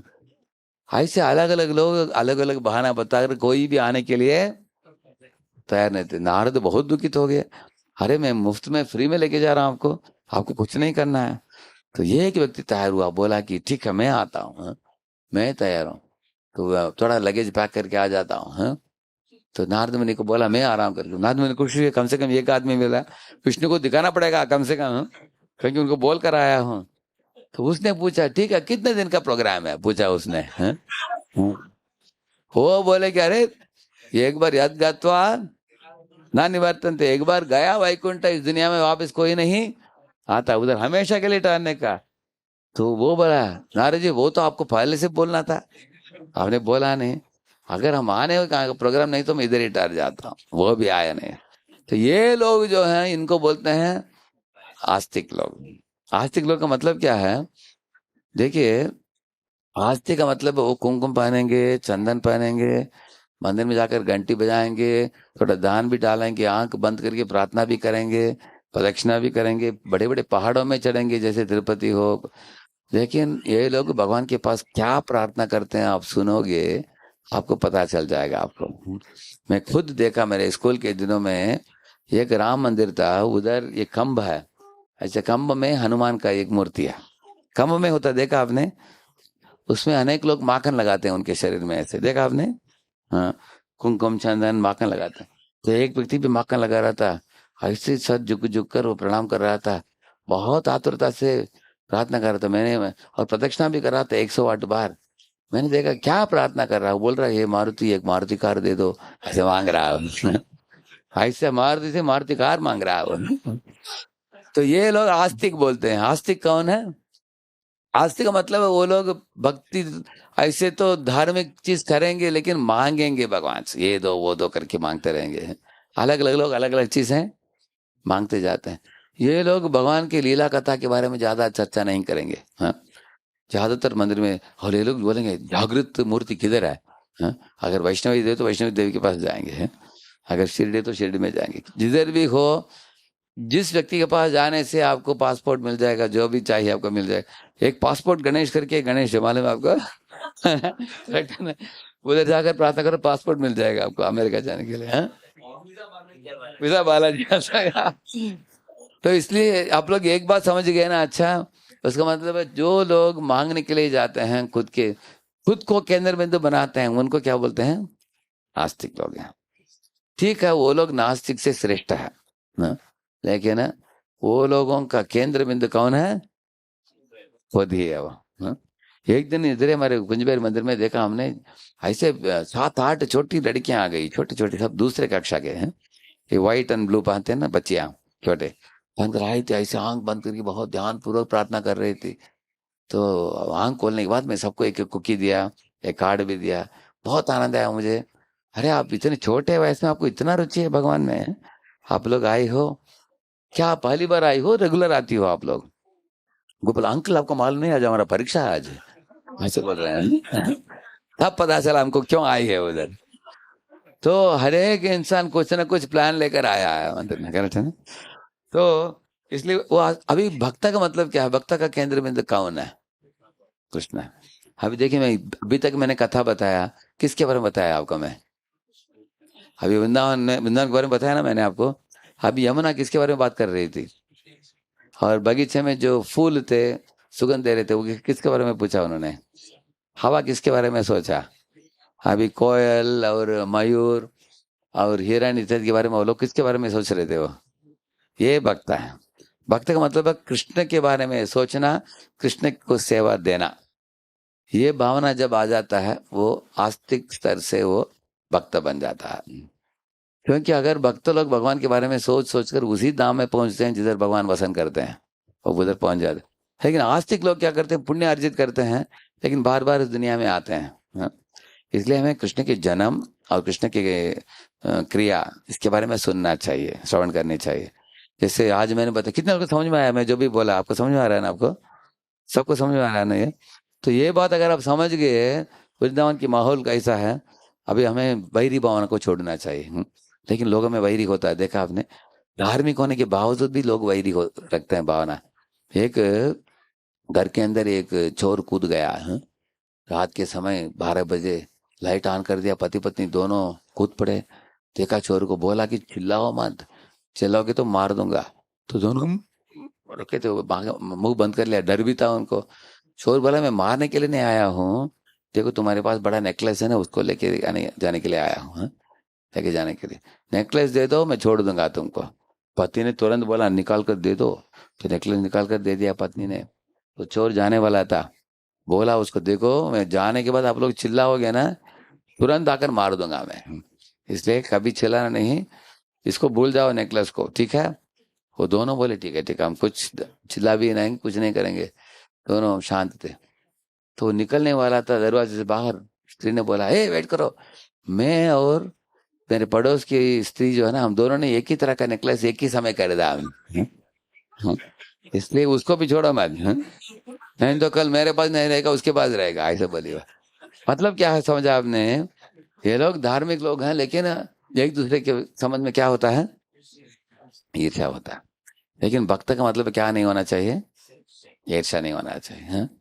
भक्त एक दूसरे को, दूसरों को बड़ा भक्त मानते हैं, अपने आप को छोटा मानते हैं। भक्त ऐसे सोचते हैं अपने बारे में। तो इस तरह आस्तिक और भक्त में बड़ा फर्क है। भक्त एक्चुअली, भक्त लोग ये भी जानते हैं कि हम शरीर नहीं, हम कौन है? महात्मा है। और आत्मा का परम पद ही स्थान है। जिस स्थान से उधर का फॉर्मूला बोला मैंने, इधर बोला मैंने जीवो जीव से जीवनम, एक जीव दूसरे को कहता है। उधर दूसरा फॉर्मूला बोला, आपको याद है? जियो, हाँ जियो, जीने दो, हम भी जिएंगे, आपको भी जीने देंगे। है? इस दुनिया में खुद भी इंसान जी नहीं पाता है, और दूसरों को भी वो तंग करता है। आप देखेंगे अगर एक मच्छर आकर पीछे बैठकर अपने सुई को अंदर चलाता है, है? ऐसे जब खून चूसता है, आपको पता चलता है कोई मार रहा है मुझे पीछे से, पाट करके आप मारते, मारने के पहले उड़ जाता है वो, है?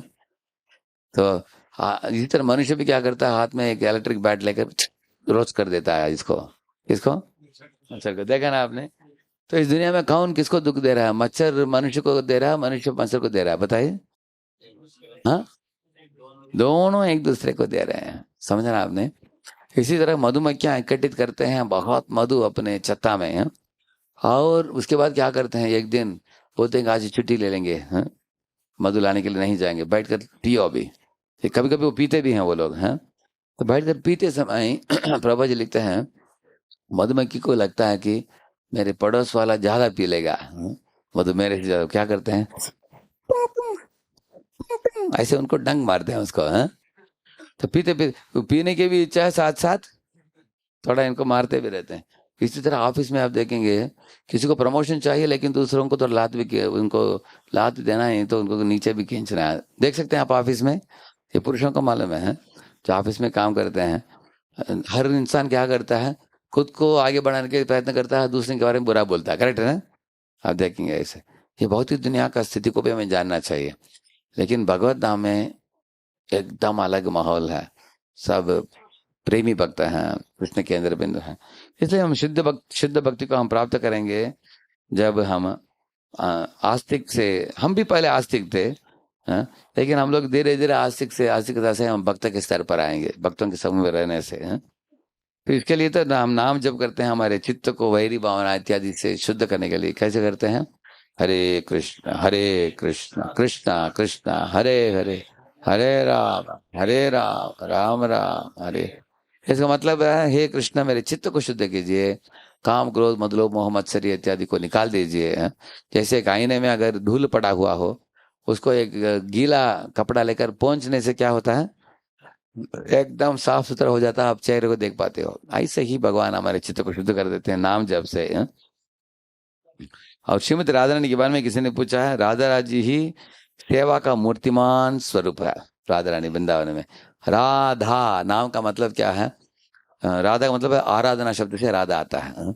अनया आराधितो नूनम भगवान हरिश्वर यन्नो विहाय गोविंद, ऐसे एक श्लोक आता है, हाँ? तो उसमें अनया आराधितो नम का मतलब हमेशा वो आराधना करती है। कैसे आराधना करती है, कृष्ण के लिए भोजन बनाती है, कृष्ण के लिए आरती उतारती है, कृष्ण के लिए हार बना कर देती है। तो देखिए राधा जी के एक हाथ में एक हार है ना, वो कृष्ण को पहनाने के लिए। अभी दूसरे हाथ में उनका गुलदस्ता है, देखा आपने, वो हमारे लिए, वो वात्सल्य भाव से बुला रही है, माँ जैसे बच्चों को बुलाती है, हे बच्चे भौतिक दुनिया को छोड़ो, भगवत धाम में आ जाओ, हाँ? ऐसे वो स्वागत कर रही है। So left hand flower is for inviting the jivas to spiritual world, right hand garland is for putting on Krishna's neck. Krishna को सेवा भी दे रही है, और वात्सल्यादि गुणोज्ज्वला भगवती मंदे जगन मातरम, वो जगन माता है, और उनको हमारे ऊपर वात्सल्य है, हम जीवों के ऊपर सबको बुला रही है। लेकिन इस दुनिया में दूसरा देवी है, भौतिक देवी है, उसका नाम है दुर्गा देवी, उसके हाथ में त्रिशूल है, आप लोग जानते हैं ना त्रिशूल क्या है, आदि आत्मिका, आदि भौतिका, त्रिविध ताप है, शरीर मन से ताप, परजीवों से क्लेश, और प्रकृति से होने वाली भूकंप तूफान इत्यादि, उससे, इसको त्रिशूल बोलते हैं। दुर्गा देवी त्रिशूल दिखाकर बोल रहे हैं हमको, निकल जाओ इधर से, हैं? ऐसे देखा आपने, पकड़ दिया। और राधा ने बोलते इधर आ जाओ भगवत धाम, इसका मतलब है आध्यात्मिक देवी बुला रही है ऊपर, और भौतिक देवी हमको बोल रही है निकल चलो। तो हमको क्या करना चाहिए, हाँ निकल चलना चाहिए, वही बात है, हाँ? तो इसलिए श्रीमती राधा रानी जो है, वो जगन माता है, वात्सल्यादि गुण उज्ज्वलाम है वो। और राधा का मतलब भी है ब्लिस, है। राधा रानी के अंदर उनके सेवा आनंद इतना प्राप्त करती है वो ही हम सबको सेवा देती है, असेंडिंग सर्विस, डिसेंडिंग मर्सी। सो राधा जी सेवा देती है, हम करने से वो सेवा गुरु परंपरा के द्वारा ऊपर जाता है, कृष्ण तक जब पहुंचता है, जब कृष्ण कृपा देते हैं, उस कृपा को राधा रानी लेकर नीचे नीचे पहुंचा कर हमारे तक पहुंचा देती है। तो ascending service and descending mercy, ऐसे। तो एक पूछा है उन्होंने, एसोसिएशन ऑफ डिवोटीज, तो भक्तों के संग करना चाहिए। एक्चुअली भक्तों के जैसे एक, अगर एक बछड़ा हो, बछड़े के साथ रहेगा तो क्या करेगा, दूध पिएगा, करेक्ट है ना? आप देखेंगे तोतों के साथ तोते उड़ते हैं, देखा आपने, हाँ? कोयल के साथ कौन उड़ते हैं, बाकी सब कोयल उड़ेंगे, कौओं के साथ कौवे, और बगुला बोलते हैं क्रेन, क्रेन के साथ कौन उड़ते हैं, सब क्रेन उड़ेंगे। आपने देखा है, आपने पिजन देखा होगा ना, उस क्या बोलते हैं उसको, पिजन, हाँ कबूतर, अनेक कबूतर साथ में रहते हैं, देखा आपने? इसी तरह भक्त लोग किसी साथ रहना चाहिए, बस वेरी सिंपल, सेम लॉजिक है। कभी आपने देखा कबूतर कौवों के साथ बैठे हैं, कभी देखा आपने, हाँ? कभी मयूर कौवे के साथ बैठा नहीं। हम लोग भक्त भक्त के साथ रहना चाहिए, करेक्ट है ना? वही एसोसिएशन ऑफ डिवोटीज। हाँ, प्रभुपाद जी बोलते हैं कि कुत्ते जो है ना कभी कभी आपस में झगड़ा करते हैं, लेकिन वापस उनके साथ ही रहेंगे वो। देखा ना आपने, झगड़ा भी करेंगे लेकिन उनके साथ ही। ऐसा नहीं कि कुत्तों के साथ झगड़ा करके अभी बिल्ली के साथ रहेगा, नहीं देखेंगे आप ऐसे हैं। इसलिए थोड़ा भी झगड़ा भी होता तो फिर भी रहना चाहिए, छोड़ना नहीं चाहिए। भक्तों के संग कभी कभी होगा थोड़ा झगड़ा, क्योंकि हम अभी तक शुद्ध नहीं है हम। लेकिन बाद में दंडोत पर कर देने का वांछा कल्पतरुभ्यश्च से बोलकर। हाँ, एक बार उधर मुंबई में महाराज जी को पता चला कि दो भक्तों के बीच में मनमुटाव है। महाराज को पता चल गया। तो प्रातःकाल में महाराज अपने कमरे से ऐसे आ रहे थे, वो दोनों भक्त नहा धोकर आए थे। तो उनका प्रॉब्लम क्या था, लॉकर एक के बाद एक लॉकर था, दो लॉकर थे, एक लॉकर इधर एक लॉकर इधर। तो वो लोग औपचारिक रूप से दंडवत करते थे रोज। औपचारिक जानते हैं आप, औपचारिक मीन्स ऑफिशियली करते थे। तो दोनों झुक रहे थे, वांछा कल्पतरुभ्यश्च जो बोल रहे थे वो। तो महाराज जी दोनों को उठाया, ऐसे अपने हाथ लगा उनके कंधे के ऊपर। क्या बोला आप लोगों ने? महाराज हम लोग वांछा कल्प बोल रहे थे। ऐसा है क्या? मुझे लगा पंच दे दूंगा तो नाक में। अच्छा बोला पंच दे दूंगा। उनको बड़ा आश्चर्य हुआ कि महाराज को कैसे पता कि हम दोनों के बीच में मनमुटाव है। तो वो लोग बाद में अच्छे मित्र बन गए उसके बाद। महाराज दोनों को जोड़ दिया बाद में। बोलने का मतलब क्या है, भक्तों के संग में झगड़ा छोड़कर प्रेम प्रेम से संग करना चाहिए, उसके लिए अपराध नहीं करना चाहिए। हाँ? तो ये ड्यूटीज ऑफ हस्बैंड वाइफ के बारे में मैं इनको श्रीराम प्रभु के पास 2 लेक्चर देता हूँ मैं। I will give the links जो मैं बोला हूँ मेरे इसमें, क्योंकि लंबा सब्जेक्ट है, बहुत इंपॉर्टेंट सब्जेक्ट है। I will give 2 links if you write a mail to me. Whoever asks this question, you can give them this one. और बैलेंस भक्ति एंड मटेरियल लाइफ।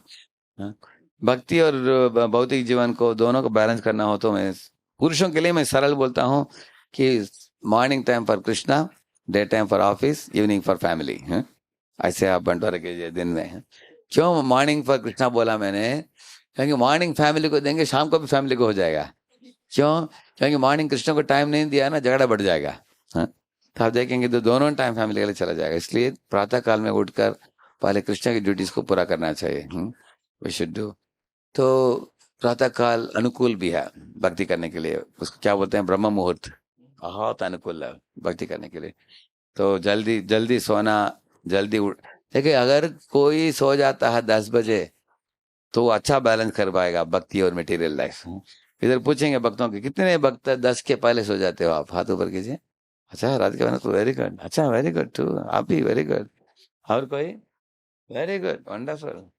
प्रभु जी भी, अच्छा वेरी गुड। ठीक है, कितने लोग 10 से 10:30 के अंदर सोते हैं? हाँ वेरी गुड, ठीक है। कितने लोग 10:30 से 11? अच्छा अच्छा, ठीक है। 11 के बाद कितने लोग? हाँ जा। तो आप लोग देखेंगे क्या होता है, 10 से 2 जो है ना, उधर पित्त इत्यादि सेक्रेट होता है शरीर में। हाँ, अगर आप 10 बजे सोए नहीं, आप 10 के बाद सोए, तो उससे आपको शरीर को जो, देखिए दिन में हमारे शरीर क्रियाशील होता है और रात को लेटने के बाद अंदर शरीर क्रियाशील होता है। In the day time external body is active, in the night time internal body. अगर इंटरनल बॉडी एक्टिव क्यों होता है? रिपेयर करता है शरीर को। जैसे अगर आप ये कार यूज किया आपने, अगर आप 5,000 किलोमीटर चलाया कार, उसके बाद थोड़ा ये करना होता है ना, उसको क्या बोलते हैं, हाँ सर्विसिंग करना होता है ना उसको। इस तरह शरीर भी दिन भर काम कर रहा है वो, तो रात को थोड़ा सर्विसिंग होता है उसका। तो सर्विसिंग के लिए अनेक वो पित्त इत्यादि सिगरेट करता है, उसके लिए टाइम देना चाहिए। 10 से 2 उसके लिए टाइम है। तो 10 बजे के पहले 9:45 हो जाना चाहिए। 9:45 नहीं तो 9:30। टाइम कितना हुआ? हम भी जल्दी सोना चाहिए, इसलिए एक बार ऐसे में दे रहा था जल्दी सोना चाहिए कि लोग बोले प्रभु जी अभी 10 बज गया, आप सोने दीजिए हमको। है ना, ऐसा बोल रहे हैं सो जाओ, खुद भी सो जाए, हमको भी सोने दीजिए। है ना, पूरा कर दूंगा, अभी चिंता मत कीजिए, 2 मिनट में पूरा कर दूंगा। तो बैलेंस करने का रहस्य क्या है, ये क्यों बोला आपको? देखिए रात को अगर आप 9:30 लेट गए ना, बोलने वाले लोग जो बोलना चाहते हैं बोल नहीं पाएंगे आपसे, करेक्ट है ना? क्योंकि हॉस्टल में भी आप देखेंगे विद्यार्थियों के अनेक लोग आकर तंग करते हैं रात के टाइम है। लेकिन अगर जल्दी सो जाएंगे लोग सोचेंगे कि अरे सो गया नहीं, छोड़ दो उसको है। और प्रातः काल में आप अगर 9:30 सो गया तो कितने बजे उठ पाएंगे आप? हाँ, 3:30, मैक्सिमम 4। करेक्ट है ना? तो 4 बजे आप उठेंगे, जागरण रखते हो, उधर अनेक लोग उठे नहीं है तो कोई उस टाइम भी डिस्टर्ब नहीं करेगा आपको। समझा ना आपने? रात को भी डिस्टर्ब नहीं, सुबह भी नहीं। तो आपको टाइम मिलेगा और अच्छी तरह आपका भक्ति होगा। आप देखेंगे कि दिन में, अभी देखिए बच्चे जिनके पास छोटे बच्चे हैं, शिशु हैं, वो उठ जाते हैं, वो रोएंगे ना। इसलिए हम लोग जल्दी सोकर जल्दी उठेंगे तो सबके लिए टाइम अच्छा मिलेगा। That is actually the secret of balancing bhakti and material life. ये भी बड़ा टॉपिक है, balancing bhakti and material life. बहुत बड़ा सब्जेक्ट है, कभी बोलेंगे। Last question, how to develop strong desires to faithfully follow instructions of guru and Vaishnavas. अगर आपको एक इच्छा को जगाना हो तो आपको ये एक महत्वपूर्ण चीज है, आपके लिए कोई रोल मॉडल वैष्णव होनी चाहिए आपको। हाँ, you should be admiring some devotee. देखिए, एक आनंद प्रभु करके बम्बई में है, अभी वो जब करते हैं सैटरडे संडे 32 राउंड्स करते हैं, एकादशी के दिन 64 करते हैं, आपने देखा होगा है ना? तो अनेक लोग उनसे प्रेरणा लेकर भक्ति में गंभीर बने हैं। मैंने खुद ही देखा है, जो लोग पहले एकदम ढीले पड़े थे, उनके संग से और गंभीर बने। इस तरह आप इधर बैठे हुए भक्त हो, आप सबके कोई ना कोई एक रोल मॉडल होगा आपको, जिससे आप प्रेरणा लेते हो, जिनकी उदाहरण से आप बहुत प्रभावित हो। तो उनके रोल मॉडल के साथ संग करते करते करते आपका स्टैंडर्ड भी बढ़ जाएगा। वही एक चीज है। हाँ, दूसरा चीज है, अगर आपके पास एक इच्छा हो, उदाहरण मैं बताता हूँ आपको। आपको कितने लोगों को जल्दी सोने की इच्छा है कि 9:30 बजे हम सो जाए? कितने को लगता है ना आपका? अगर आप सो नहीं पाते हैं तो आप ऐसे भक्तों का संग रखना चाहिए जो लोग जल्दी सो जाते हैं। अगर जो बहुत लेट सोते हैं 12 बजे, उनके साथ संग करोगे तो वो आपको सोने नहीं देगा आपको, है? वो बोलेगा अरे मैं जगा हूं, तुम भी जगे रहो। करेक्ट है ना? तो ये उदाहरण दिया मैंने। So you want peer association, you want role model. And दूसरा चीज, तीसरा चीज है, हर एक चीज करने के लिए आपको स्टेप बाय स्टेप करना चाहिए। अगर कोई 12 बजे सो रहा है, 11 बजे सो रहा है, तो 15-15 मिनट हर हफ्ते शिफ्ट करो उसको, है? 10:45 सो जाओ एक हफ्ते के लिए, अगले हफ्ते 10:30 को सो जाओ। ऐसे करते करते करते 9:30 तक आ जाओ, है? उसके बाद और सुबह उठना का टाइम भी थोड़ा ऐसे कर देना चाहिए। थोड़ा जल्दी सो गए तो जल्दी उठ भी जाना चाहिए। ऐसा नहीं कि 9 बजे सोया 6 बजे उठा, है ना? ऐसा करके देखिए आप। तो कुछ भी आपको सीखना हो, 3 चीज करना है: go for a role model, take inspiration and desire बढ़ा सकते हैं, and have peers. Peer association मतलब क्या है? सामा भक्तों का। तीसरा है इंस्टॉलमेंट्स में आगे बढ़ो। तो इस तरह से सबका सब प्रश्न का जवाब दे दिया। ठीक है, I covered most of it in the classes. एक दो चीज बच गया, जो balancing material spiritual life is one thing. उसके ऊपर हम इनको बोलेंगे बोलने के लिए, हमारे राधा गोपीनाथ वो बाड़िया बोलते हैं, उसके ऊपर बहुत अच्छा समझाएंगे कैसे बैलेंस करना है। बैलेंस ना होने का मूलभूत कारण है रजोगुण तमोगुण एक्चुअली। सत्वगुण में बैलेंस आ सकता है। हम जितना परिवार को सत्वगुणी बना देंगे, उतना एक सब चीजों में बैलेंस आ जाएगा। लेकिन रजोगुण में बैलेंस थोड़ा रहता है, निकल जाता है। तमोगुण में बैलेंस है ही नहीं कभी। तो सत्वगुण में आ सकता है, धैर्यम, स्टेडीनेस आता है। तो आपके भाई का नाम क्या है? श्री राम प्रभु, श्रीधर एंड श्री राम, या श्रीधर और श्री राम बड़े मशहूर भाई भाई हैं दोनों, हैं? कृष्णानंद इनके बारे में हमेशा बोलते रहते हैं, गुणगान करते रहते हैं, हाँ? अगर इन्होंने कृष्णानंद को खुश कर दिया तो किसी को भी खुश कर सकते हैं, हाँ? कृष्णानंद को कभी बोलेंगे इधर लेके जाओ, उधर लेके जाओ, ये कार्यक्रम फिक्स करो, वो कार्यक्रम फिक्स करो, मार्केट में लेके आओ। ये दो भाइयों ने बहुत खुश कर दिया उनको। इन्होंने बहुत पुण्य अर्जित किया है अनेक भक्तों की सेवा करके। मैं आसानी से किसी के घर प्रोग्राम के लिए जाता नहीं हूँ। मैं आजकल टाइम भी मिलता नहीं, बहुत टाइट रहता है। अनेक दिन में कभी कभी 5-6 प्रोग्राम है आजकल। लेकिन जब ये भाइयों ने बुलाया मुझे, मुझे मन में तुरंत लगा कि ये लोग इतनी सेवा दिया है भक्तों को, भगवान को, तो हमको आज जाना ही पड़ेगा हमको, हाँ? इसलिए मैं आ गया। शिल प्रभुपाद की एक छोटा 2 मिनट कीर्तन करने वाला हूँ, 5 मिनट 5 करते करते।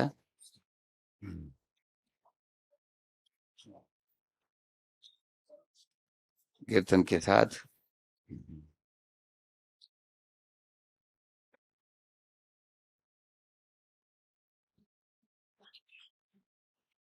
हरे Krishna Hare Krishna, Krishna Krishna, Hare Hare, Hare Rama, Hare Rama, Rama Rama, Hare Hare. Everybody together. Hare Krishna, Hare Krishna, Krishna Krishna, Hare Hare.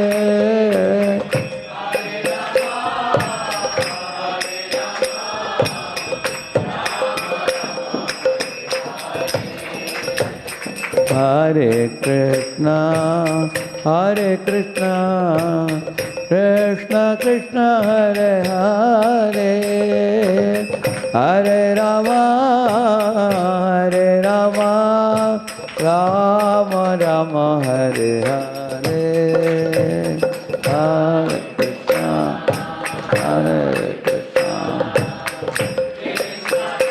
Hare Hare. Hare Rama, Hare Rama, Rama. Hare Krishna, Hare Krishna, Krishna Krishna, Hare Hare, Hare Rama, Hare Rama, Rama Rama, Hare Hare. Hare Krishna, Hare Krishna,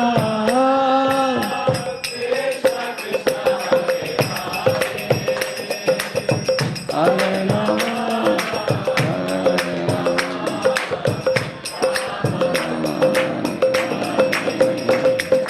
Hare Krishna, Hare Krishna, Krishna Krishna, Hare Hare, Hare Rama, Hare Rama, Rama Rama, Hare Hare. Hare Krishna, Hare Krishna, Krishna Krishna, Hare Hare, Hare Rama, Rama Jaya Radhe, Jaya Krishna, Jaya Vrindavan, Shri Govinda Gopinath Madana Mohan. Jaya Radhe, Jaya Krishna, Jaya Vrindavan, Shri Govinda Jaya Radhe, Jaya Krishna, Jaya Vrindavan, Shri Govinda Gopinath Madana Mohan. Jaya Radhe, Jaya Vrindavan, Shri Govinda Gopinath Madana Mohan. Hare Krishna, Krishna Krishna, Hare Hare, Hare Rama, Rama Rama, Hare Hare, Hare Krishna.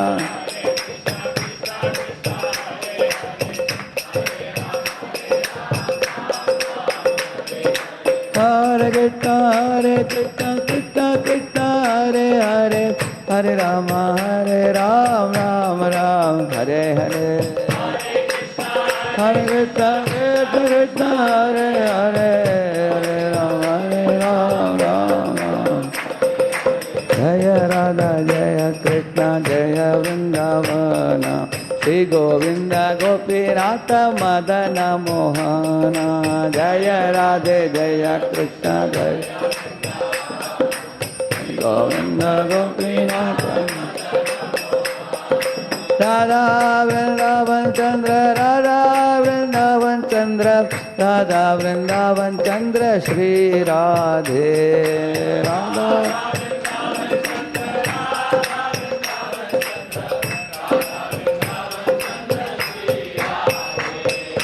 जय श्री श्री जगन्नाथ बलदेव सुभद्रा महारानी की, श्री श्री गौर निताई की, श्रीनिवास वेंकटेश्वर बालाजी की, श्रील प्रभुपाद की, समावेत भक्त वृंद की, कलयुग पावन हरिनाम संकीर्तन की, निरंतर श्रीमद्भागवतम की। Thank you very much. Hare Krishna. भक्त वृंद की जय।